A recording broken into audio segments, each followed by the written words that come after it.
ഇരിക്കൂർ പടിയൂർ പൂവംപുഴയിൽ ഒഴുക്കിൽപ്പെട്ട് കാണാതായ രണ്ടാമത്തെ വിദ്യാർത്ഥിനിയുടെ മൃതദേഹവും കണ്ടെത്തി. ഇരിക്കൂറിലെ സ്വകാര്യ കോളേജിലെ സൈക്കോളജി അവസാന വർഷ വിദ്യാർത്ഥിയായ ചക്കരയ്ക്കൽ 4-ാം പീടിക സ്വദേശി സൂര്യയാണ് മരിച്ചത്. 21 വയസ്സായിരുന്നു.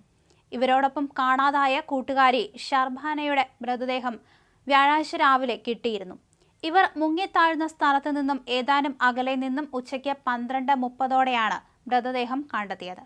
ഇരിട്ടി മട്ടന്നൂർ ഫയർഫോഴ്സ് സേനകൾ നടത്തിയ തിരച്ചിൽ വിഫലമായതിനെ തുടർന്ന് ബുധനാഴ്ച സന്ധ്യയോടെ എത്തിയ 30-അംഗ NDRF സംഘം വ്യാഴാഴ്ച രാവിലെ നടത്തിയ തിരച്ചിലിലാണ് മൃതദേഹങ്ങൾ കണ്ടെത്തിയത്. പഴശ്ശി അണക്കെട്ടിന്റെ വൃഷ്ടി പ്രദേശമായ പടിയൂർ പൂവം കടവിൽ വച്ചാണ് 2 വിദ്യാർത്ഥികളും ഒഴുക്കിൽപ്പെട്ടത്. കഴിഞ്ഞ ചൊവ്വാഴ്ച വൈകിട്ട് 5 മണിയോടെയാണ് സംഭവം ഉണ്ടായത്.